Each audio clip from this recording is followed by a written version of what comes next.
Hi, this is Team D2V. We've been studying for a system about collaboration of autonomous drone and vehicle.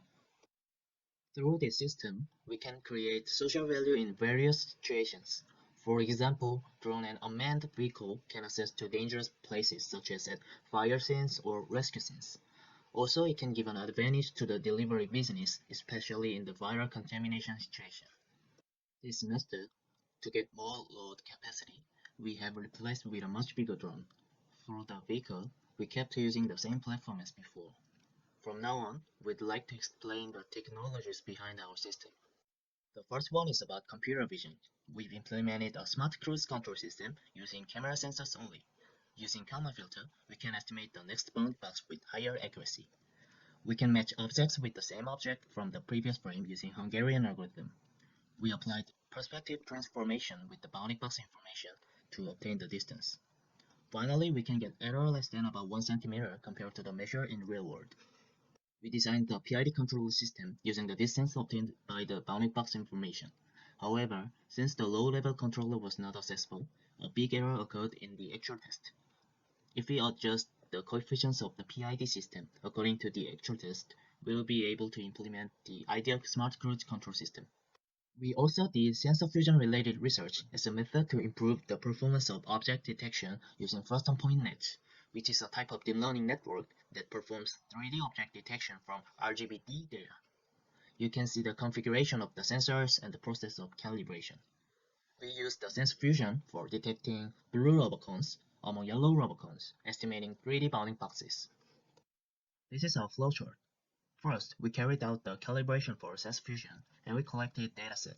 And we carried out the process of converting our format into the format of KD dataset. You can see the visualization of calibrated data below. The next is about LiDAR. We devised a method of obstacle detection, applying the concept of voxelization to capture the shape of obstacles more precisely. Now the ERP42 is detected as smaller obstacles we can detect more precisely. There was a problem when voxels intersect diagonally, but we have solved this problem by calculating the probability of obstacles for each voxel using Gaussian filter.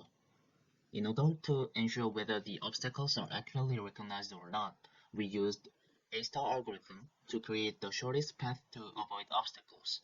Now we can find the exact path. Previous works of SLAMs had a problem in large spaces or fast vehicles.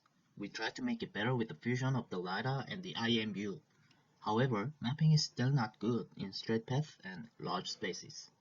To solve this problem, we estimated the current location of the vehicle through sensor fusion with IMU and wheel encoder sensor, scanning and mapping the surroundings of the vehicle at the estimated location of the vehicle. Through this process, the mapping accuracy is improved even in straight path, field scan data, and fast vehicle. From now on, we're going to show you how the control system works. First, the vehicle gets its own location information from GPS and IMU sensors. With information, the algorithm decides whether the vehicle is a permission spot or not. If it is, it selects optimal speed and gear. Then, the controller adjusts the speed and calculates how much the vehicle has to steer. For the better control of the vehicle, we studied various algorithms to control the steering more accurately. We used and compared per-person algorithm with Stanley algorithm. Per-person algorithm only uses look-ahead distance. However, Stanley algorithm uses heading error and distance error as parameters. So we found out Stanley algorithm is more stable to calculate the steering.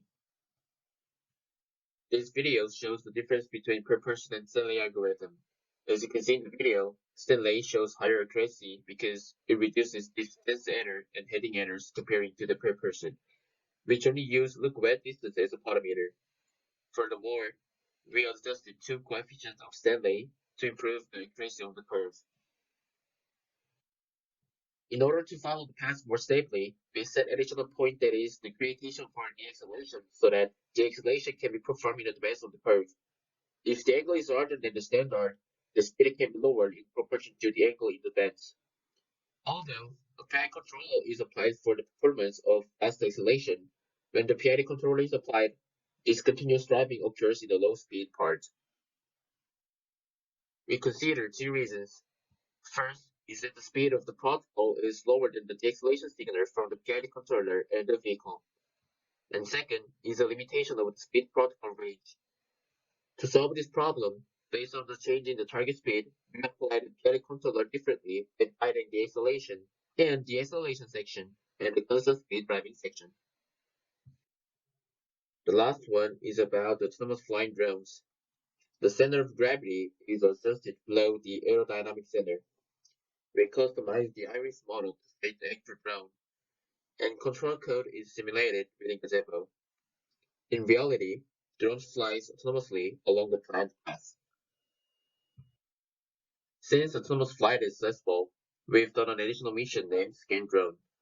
Scan Drone aims to implement the drone system in which drone flies autonomously and stereo cameras create 3D models of target object. We've built an airsim environment and confirmed that stereo cams make a simple shape of target object. We changed the drone to Title X6, which is larger than the exceeding S500 for the additional load capacity with stereo cameras. We perform hardware settings for flights such as wiring and calibration, and the manual flight was successful without a propeller. This is about the development of stereo camera JED. We implemented three-dimensional mapping using a JED stereo camera. As you can see in the video, the wall is met by adjusting the reference distance, but we still have to figure out how we could fix the scanning object in the center. This is the end of our presentation. Thank you for listening.